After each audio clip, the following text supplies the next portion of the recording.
those who need it, putting it in the chat now. And we will also have Spanish and Chinese interpretation available if you use the interpretation button at the bottom of the Zoom screen. 咁今次嘅社區會議咧係有提供中文翻譯同埋西班牙文翻譯嘅，咁喺你嘅Zoom 嘅右下角嗰度可以選擇嘅。Esta asamblea pública va a ser transmitida en español. La puede escuchar presionando el botón al fondo de su pantalla.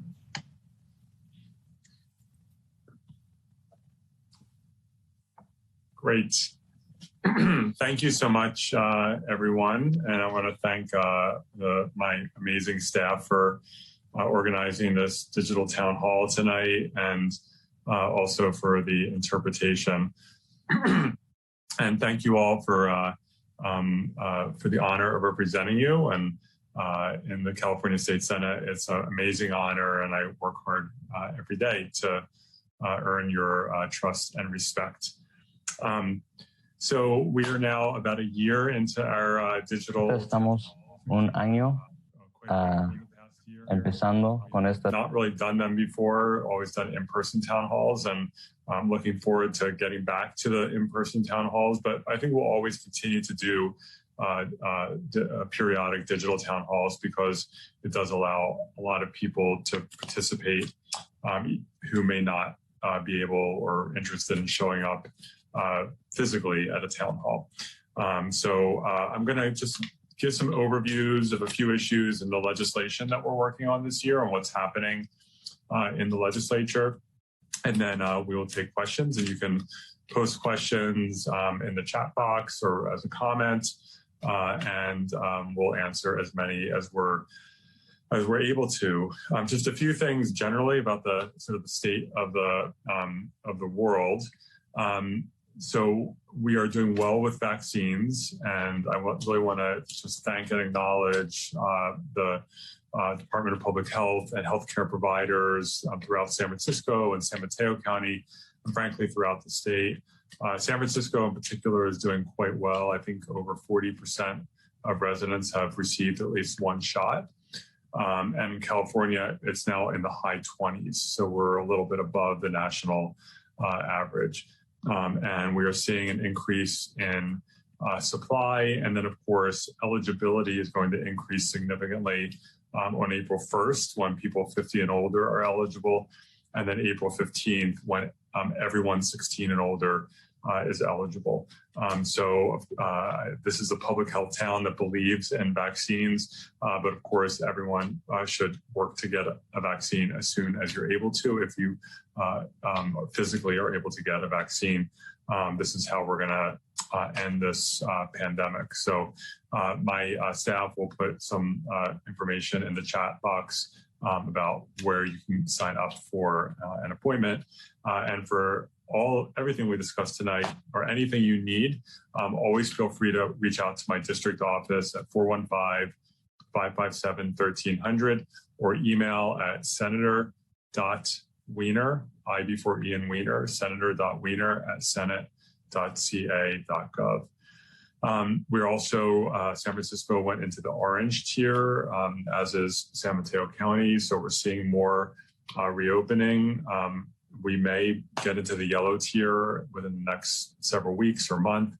But we need to continue to be careful and to really try to mitigate this virus and this pandemic.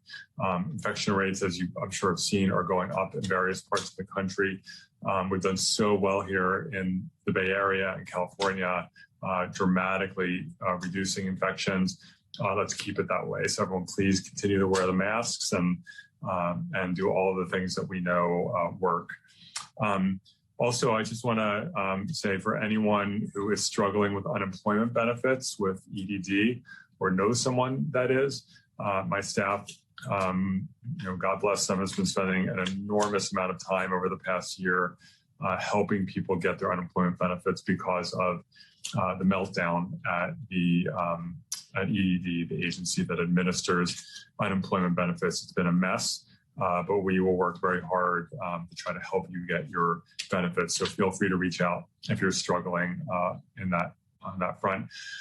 And then I also just want to acknowledge what we've all been seeing, which is not new, but is getting much more attention now, which is the violence against our Asian American Pacific Islander neighbors. AAPI, anti-AAPI violence, again, has been with us as long as this country has existed. And it's been happening here in San Francisco for a long time. It is finally getting a real focus, a long overdue focus for a community that has been targeted in many respects. And so we've had some amazing marches and rallies and actions to support our AAPI neighbors. But we need to then turn that into concrete action. And I will just say that we're very focused at the state level, working through the budget. And I'm the vice chair of our legislative Jewish caucus. And the Jewish community, of course, has also been a target of hate crimes. We're working with the API caucus on trying to get more resources for anti-hate crime efforts. Funding for hotlines, for educational resources, for victim support services, security grants for institutions in the community, whether it's a community center or whatnot. And so we're all working together. And I just want to really express my strong support for our AAPI community. I will always stand with you, and whatever you need, don't hesitate to reach out to us. And I'm sorry that that I'm just so crushed to every time, and it happened again today, that we see a horrific crime committed against a member of our AAPI community, and particularly seniors. It's just absolutely despicable and atrocious. So we are the legislature. We've been in session since early January under strict COVID protocols. My staff works remotely, and we've developed a great system of working remotely. But I'm in the Capitol during the week, and we're in session, and committees are meeting, and we are moving forward legislation. I will say that since the beginning of this year, we have focused on some of the big issues facing California during the pandemic, including our school reopening funding measure, where we dedicated billions of dollars, I think $6.5 billion, to help schools reopen safely, and created financial incentives for schools to open sooner rather than later. I have been very vocal here in San Francisco that schools need to reopen, that the San Francisco Unified School District has been way too slow and apprehensive about reopening, and it needs to happen like yesterday. Kids are suffering, families are suffering. We've now really prioritized teachers and other paraprofessionals for vaccines. And in fact, we dedicated 10% of the vaccine supply only for educators to try to make sure that happened quickly. And it's time for the schools to reopen, period. This has just been devastating for children and for families. And so we were able to devote billions of dollars to try to really help and incentivize schools to reopen. We extended our eviction moratorium to the end of June. It was going to expire at the end of January. And then we also took the federal funding that we got from the late December stimulus to create a rent forgiveness fund so that landlords can get 80% of the back rent, waive the other 20%, and then the tenant will be off the hook for that back rent that was accumulated due to the pandemic. We also took steps to create a grant program for small businesses. And my staff has information about that as well, which we can put in the chat, or you can just call our office. Grant programs that are in addition to the federal PPP program. We also created financial supports for expanding the earned income tax credit, and also financial supports for undocumented residents who are not eligible, unfortunately, for federal financial support. So we've been working hard as we gear up the year to to really try to support the community. So in terms of my own legislation, some areas that I'm focusing on, which should not be surprising because I tend to focus on a handful of areas year after year. First and foremost, of course, is housing. The housing crisis has not gone away due to the pandemic, and whether people are working overtime 5 days a week at home or 2 days a week at home or 0 days a week at home, they still need a home. And we don't want to keep building sprawl housing and housing in wildfire zones. And so we need more housing. We are still short millions of homes, just like we were before the pandemic. So I'm authoring a few bills to try to address California's severe housing shortage. One is Senate Bill 10, which will make it easier for cities to upzone for more density without having to go through a many-year process, which is what we make them go through now. It will allow them to do it more quickly. Senate Bill 234, which will allocate $100 million for housing for our most at-risk youth, youth exiting the foster care system, youth exiting the criminal justice system, and youth who are experiencing homelessness. The state does not do nearly enough to support the needs of our most at-risk youth, and we want to make sure that these at-risk youth do not become long-term chronic homeless people, because that is just not in anyone's interest, and we need to support these kids. We also I'm authoring a major housing data collection bill. We don't collect nearly enough comprehensive data about how cities are doing on housing, how state housing laws are being implemented or not implemented, or ignored or not ignored, and so forth. So that's Senate Bill 477. And then we have legislation to close some loopholes that cities use so they say that they allow multi-unit construction, but then they make it impossible to actually build it. That's Senate Bill 478 to try to really reduce those loopholes. We're also working to repeal something called Article 34 of the California Constitution, which is a racist provision that was put into our Constitution in 1950 that requires any publicly funded housing it can only be approved by going to the voters. It's the only kind of housing that's been singled out that way. And it was done that way, or that provision was put in so that communities could keep low-income people and people of color out of their communities. So we're trying to repeal that and remove that racist scar from our Constitution. And then I'm working with colleagues in the Senate on a broader package, including Senate Bill 9. I'm a co-author. That's a bill by our leader, Senator Tony Atkins, to have statewide duplex zoning, as well as legislation to facilitate conversion of underperforming commercial property to housing or mixed use, and some other strong bills as well. So I'm hoping we will have a strong housing year in 2021, and we'll work hard to do that.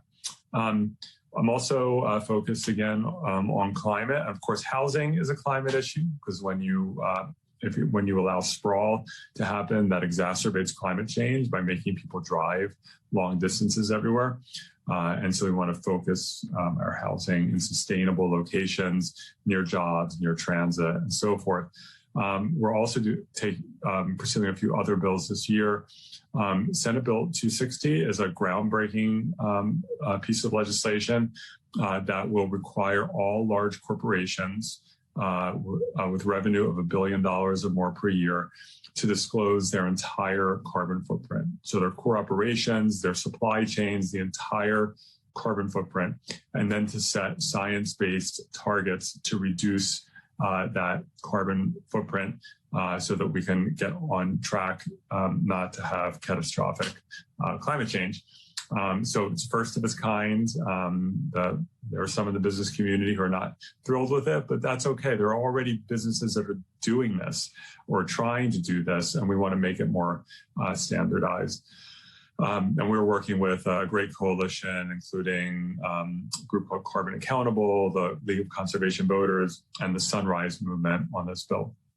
And then we have a pretty significant oil bill to ban fracking and several other very destructive types of oil extraction that cause significant health and environmental harms, as well as to require a buffer zone around people's homes, schools, playgrounds, et cetera. Right now in California, unlike in Texas and Oklahoma, you can basically drill for oil like right next to someone's house or right next to your kid's school. It's obviously very, very unhealthy. And of course, this tends to happen in Black and brown communities and low-income working class communities, causes big health problems. And so the law will require or say you cannot drill for oil within 2,500 feet of a home, school, playground, health center. We have a huge environmental justice coalition behind Senate Bill 467. It's a big fight with the oil industry, but we'll keep pushing it. And then Senate Bill 617 is a solar bill to make it much easier to get a permit to put solar on your roof. It's a very clunky process now, lengthy process. And there is now app-based permitting for rooftop solar, which the U.S. Department of Energy created this app in collaboration with many stakeholders. And so we want to implement that here in California. We're also doing a bunch of work this year, and I'm supporting efforts by colleagues to really start phasing out single-use plastics in California. We took a run at it last year and failed. And so now we have a suite of bills this year to phase single-use plastics out generally, but also to target some very specific types of single-use plastics. For example, there's a bill by Assemblymember Wendy Carrillo from LA to say that restaurants are not allowed to put plastic cutlery in your takeout food unless they have to ask you if you want it. We all have that where we get home with takeout and you have all this plastic cutlery in there and you're like, wait, I have silverware. I don't need this. And so bills like that. Also, Assemblymember Laura Friedman from LA has the ability to try to reduce shipping plastic. We've all seen, for anyone who's been ordering for delivery during the pandemic, just the immense amount of waste, and particularly plastic waste, that comes with even like a little teeny thing that you ordered. Once again, I'm very focused, as I am every year, on criminal justice reform and ending mass incarceration. I have legislation to end mandatory minimum sentences for nonviolent drug possession. That's Senate Bill 73. We've been trying to pass that for a few years. I'm hoping that this year is the year. Senate Bill 271, which addresses the issue of sheriffs. Right now, sheriffs are elected in every county. They're often the most powerful elected official in the county. But the sheriffs about 30 years ago decided to corner the market, and they got the legislature to pass a law saying that only law enforcement officers can run for sheriff.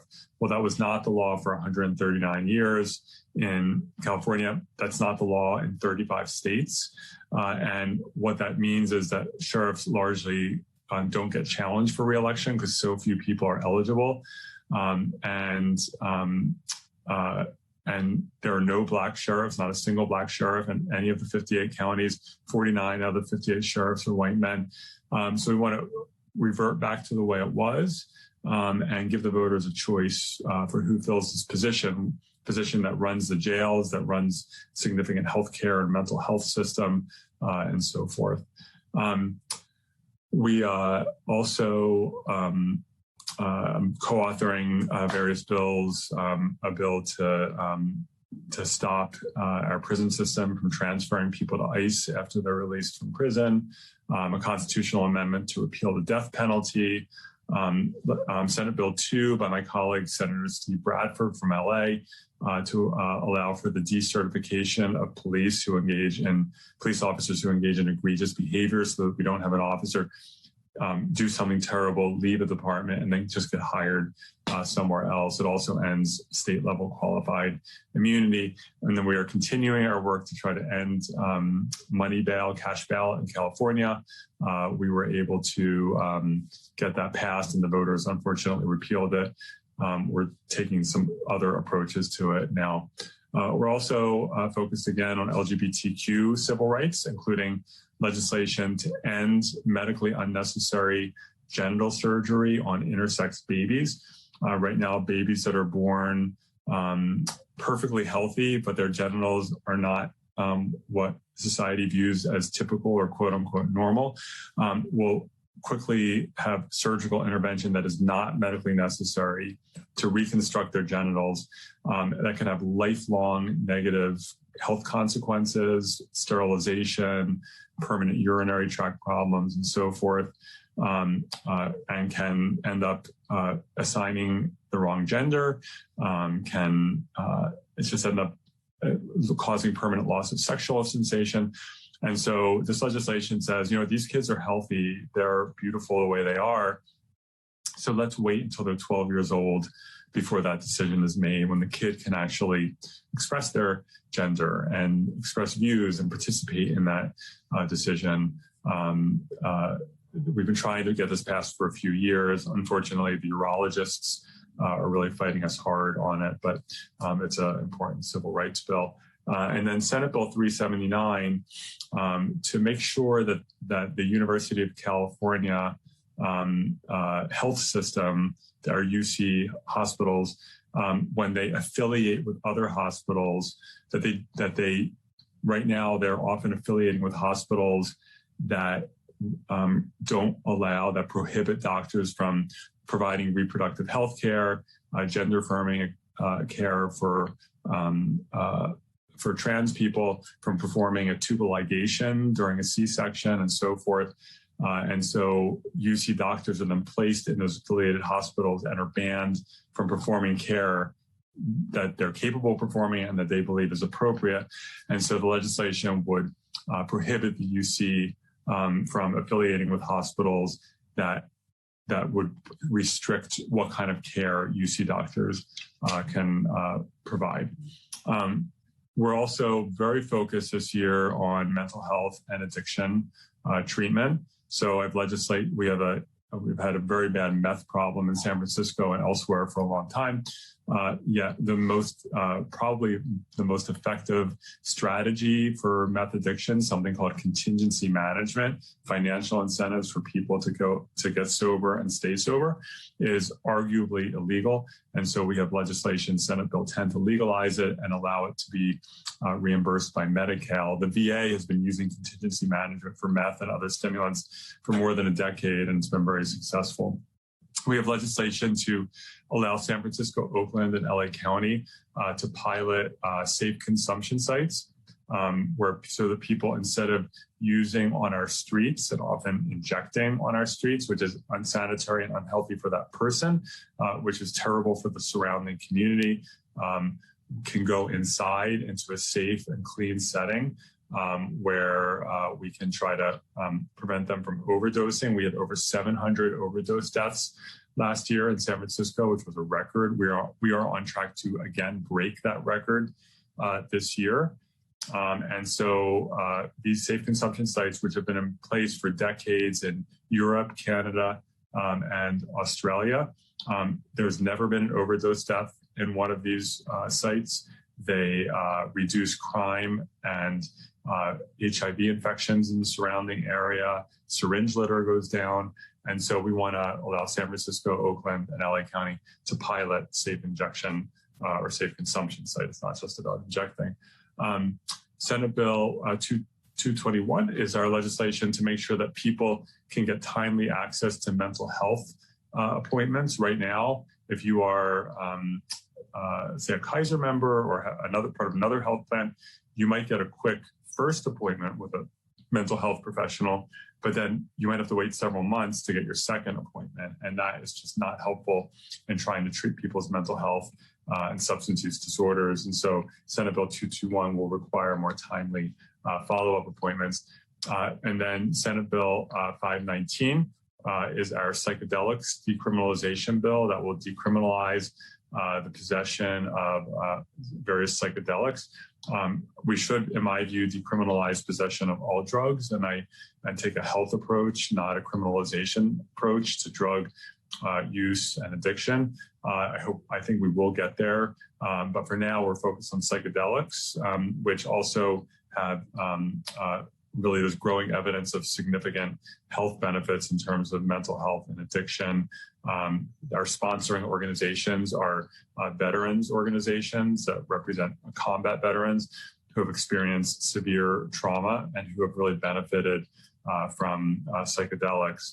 So the bill would decriminalize their possession and set up a task force to make recommendations to the legislature about next steps. We are also, as always, focused on food access. And so California is one of the worst states in terms of percentage of eligible people who receive CalFresh, the food benefits.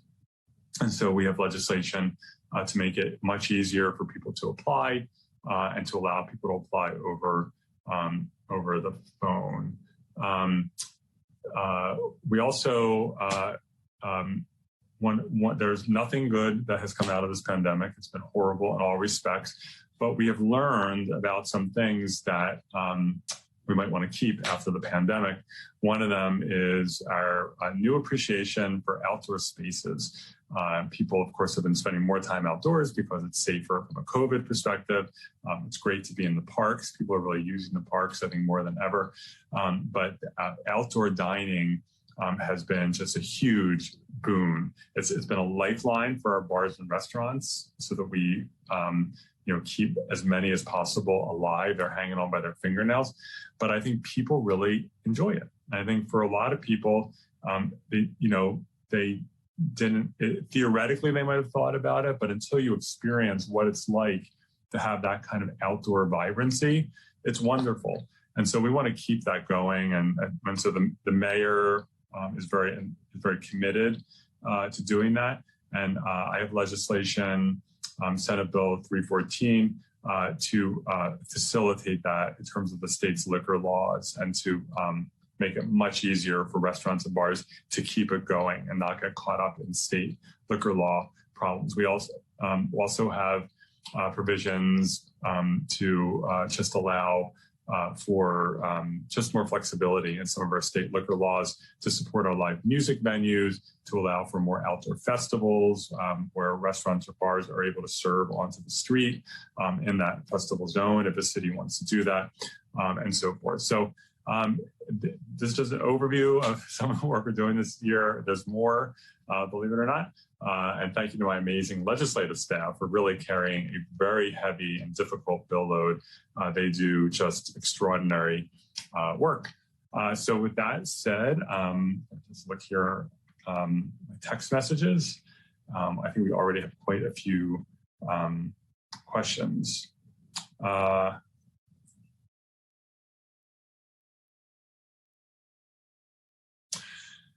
Yeah, so we have a question. So we know that a key driver of the increase in overdose deaths in San Francisco and I believe elsewhere is fentanyl. It is just a total toxic, just poison. It's just and it's extremely dangerous. And there are people who use it voluntarily.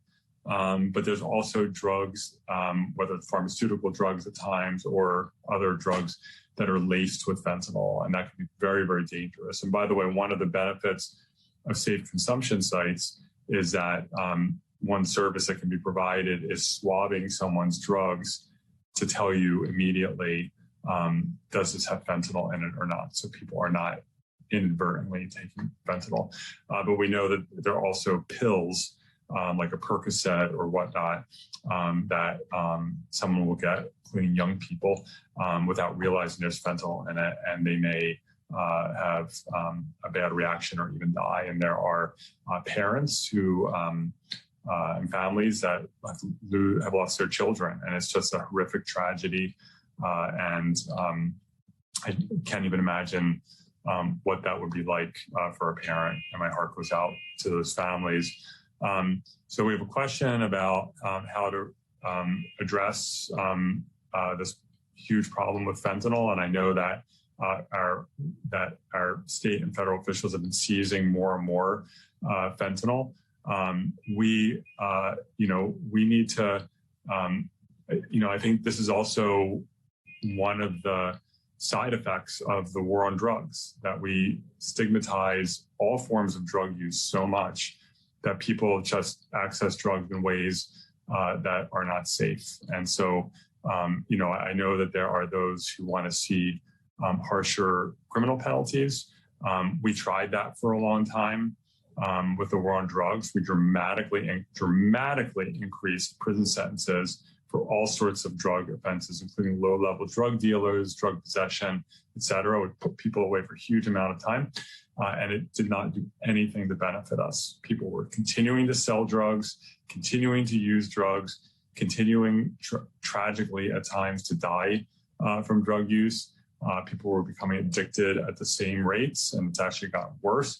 And so harsh incarceration particularly for low-level drug dealers or people possessing, it just doesn't work. And so we need to take a very intensive health approach and make sure, in particular, kids know that, just because someone gives you a pill, don't assume that it's what they say it is. And we need to really educate our kids and make sure that they have the resources and the information that they need to stay healthy.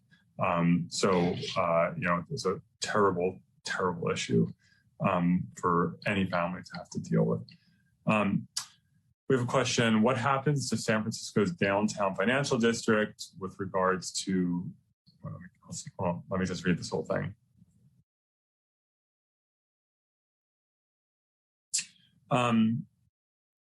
So there's a question about office space. This refers to downtown San Francisco, but it could be in other places. But they're specifically saying in the financial district, if we have underutilized office space, how can we convert it, for example, to partially residential or whatever?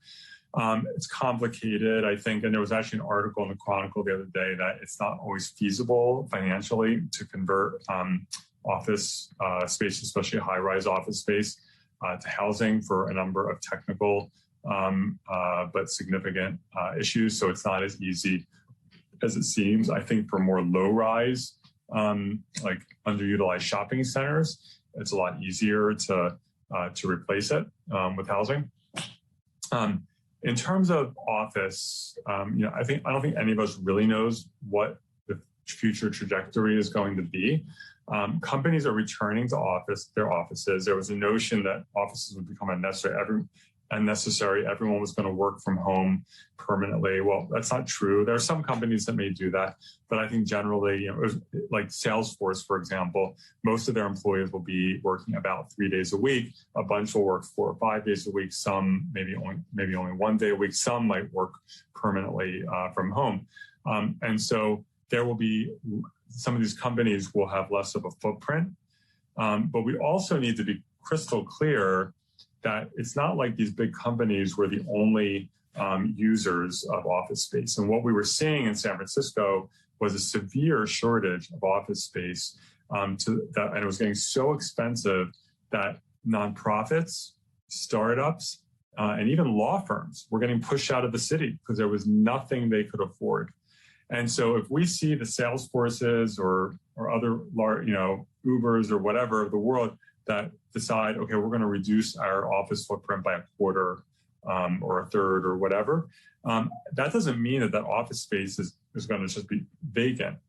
Though that will mean less pressure on rents. Rents will stabilize, come down, and perhaps we will see some of those nonprofits and startups, law firms, whatever, be able to actually afford office space. So I don't see a mass conversion of office space. I think it will just be used differently. But again, none of us really knows. It's all speculation, and we'll see how it plays out over the next few years. Many tech companies are now saying they plan to stay 100% remote post-pandemic. What are you doing to help bring those organizations back? I don't know that I agree with that characterization. I think there are some companies, like Twitter was one that comes to mind, that are saying they're going to be permanently remote. I don't know if I actually believe that that'll happen, even with those companies. I think remote work has its pros and its cons. But I think an awful lot of, we see some companies like Google, which is still expanding its office footprint in the Bay Area. So I think there will be an adjustment, as I described before, and that will open up some office space. But I do think that they'll be coming back, and cities are always going to be a valuable thing. You know, I want to just say there are a lot of people who love dancing on the grave of San Francisco, that we're going to die, cities are going to die, whatever. The death of cities has been predicted for thousands of years. The death of San Francisco has been predicted many times. Cities, this is not the first pandemic. There have been terrible pandemics, terrible plagues before, situations where cities have gotten hit far harder than they were during COVID, and the cities come back. In the 1918 Spanish influenza, cities got hit really hard. Cities came back. So San Francisco is going to be just fine. I'm not saying we don't have problems. We have problems, but we're going to come back. We're going to be okay. And when you look at, the predicted death of California, that's another one, that every company is leaving California, which is totally false. Even the companies where their headlines, sensationalistic headlines, Tesla moves to Texas. Tesla still has a factory here and is now getting permits to expand. And that's true with a number of these companies, wherever they put their headquarters, they're still here. And so California, also, we have problems, but California is going to be fine. They always love predicting our death, and California is not going anywhere. And in fact, the people who've been quote unquote, leaving in California have overwhelmingly been moving to other parts of California. And people who have been quote unquote, leaving the Bay Area, 90% or something like that, have relocated to another part of the Bay Area. So people are moving around, as we always do, and we're going to recover, and it's still going to be an amazing city, an amazing region, an amazing state.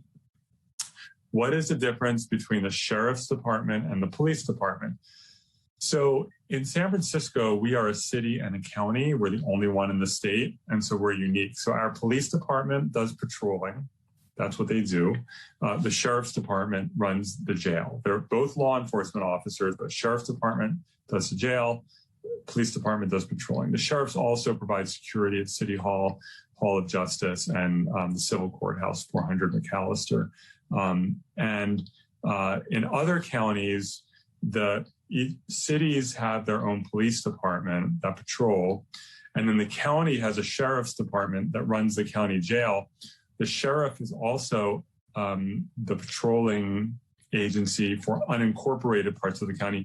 And then you have cities that don't want to pay for or don't want their own police department, so they contract with the sheriff to be the police department for their city. So that's a little very quick way of describing the difference.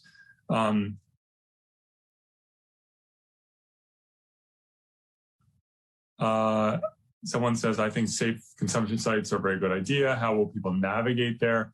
How will the staffing be? So San Francisco already working with the San Francisco AIDS Foundation, Glide Church, and others already has plans in place so people can be directed there. And then when they're there, they can be offered services. If they're using needles, they can be offered clean needles. Their drugs can be tested for fentanyl. They can be, if they're having a medical problem, there has to be a partnership with a local hospital to send them there.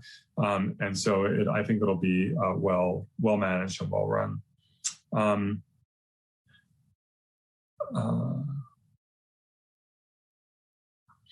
There's a question about universal health care, and I don't know if this means single payer. We do have legislation this year, which I'm co-authoring, to move towards single payer health care in California. I do think that single payer is the future, but it's going to take time to get there, particularly at the federal level, where we should be expanding Medicare to cover more people, Medicare for all. So we're working on it. Until we get there, we need to make sure that Covered California is strong. The enrollment period for Covered California has reopened. I believe that the last, the Joe Biden, Kamala Harris, Nancy Pelosi, Chuck Schumer Rescue Act increases subsidies for the Affordable Care Act as well. And so we hopefully have, at least for now, ended the Republican effort to kill Obamacare. What do you see happening with public transportation in California? Are there any legislative efforts in the coming years addressing transit? Obviously, our transit agencies, they lost 90+% of their ridership and are struggling mightily financially. Thankfully, Congress has repeatedly come through. It was $25 billion for transit in the fall, I think $12.5 billion in December, and then there was more in the Biden rescue package. And so these infusions of money in the transit have kept these systems alive and from having to just really chop themselves apart. And so I'm really thankful that the federal government has done this. Transit will come back. It'll take time. I've been riding the bus. I've been riding Muni. I feel safe doing it. It's not overly crowded. The windows are all open. People are wearing masks. And transit is a critical part of our economic future, of our climate future. Traffic is going to come back. It already is coming back. And so we need to keep investing in transit. So I think transit will take time to recover, but it will. And we need to make sure that we are there as government to support it financially as it recovers. But I'm very committed to it, as always. And I think others are as well. There's a question about climate and what we can do to help the state meet its climate targets, its zero carbon goals. And what are we doing? Well, I mentioned Senate Bill 260 that will force big corporations to disclose their carbon footprint and set science-based goals to reduce them. We are working, as always, to try to focus more housing and environmentally climate sustainable places so that people are driving less and we're not generating more sprawl and supercommuters and more housing in wildfire zones. We are moving to, electrify our entire transportation system. We are on track to completely decarbonize our electric grid, I believe ahead of schedule, last I checked. And we have aggressive steps in place to start decarbonizing buildings, and particularly new buildings. So I think that there are strong steps in place, but we have to move faster and be even more aggressive. We really have to have a 100% clean and renewable economy and really just end our reliance on fossil fuels. So we're doing a number of different things. And by the way, the plastics is a major generator of greenhouse gas emissions. Oil is a key component of plastics, the manufacturing process, et cetera. So reducing our reliance on plastics is also a climate strategy. Is your team, here's a question about HCD's, the California Department of Housing and Community Development, its review of housing elements thus far. It's really concerning. The question is stating that they've been too lenient with some cities. So my sense is that I can't speak for individual cities. My sense is that HCD has been more proactive with making sure the cities have compliant housing elements. A housing element every 8 years, the city has to have basically a plan for they get an allocation of how much housing they need to deliver or allow in the next 8 years. And then they have to, through their housing element, basically zone for that housing to allow it. And there had, over the decades, been plenty of abuse in cities that just don't follow the rules or exploit loopholes. And in the last few years, we've really closed a lot of those loopholes. And this year, the governor is proposing to create a new division of the Housing and Community Development Department that is focused exclusively on enforcement and accountability with staffers that would literally, if there are problem jurisdictions, would watch their planning commission hearings and their city council hearings and crack down on the ones that are violating the law or, finding ways to avoid their obligations. So I think there is a focus in Sacramento to try to increase enforcement and accountability. Anything we, your constituents, can do with helping pass any of your bills? Thank you for that question. What I would say is if there are bills that you're particularly interested in, if you know people in other parts of the state or other parts of the Bay Area, or Southern California, et cetera, who can contact their assembly members and their senators just to log their support for a particular bill, that would be helpful. If there's a particular bill that you're interested in getting involved with, just reach out to my office. We can let you know the organizations that are working with us, and that would be a good way to get involved. Are there any other, just looking for other questions.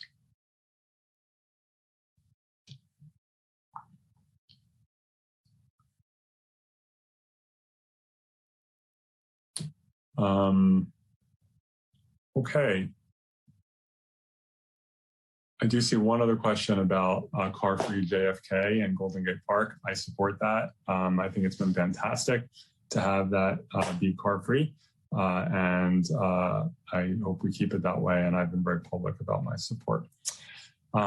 So I think we're reaching the end of the line here. I really appreciate everyone joining us tonight. Once again, if you have any either questions or you need help, whether it's with unemployment benefits or anything else, information, just reach out to my office at 415-557-1300 or senator.wiener, I before Ian Wiener, at senate.ca.gov.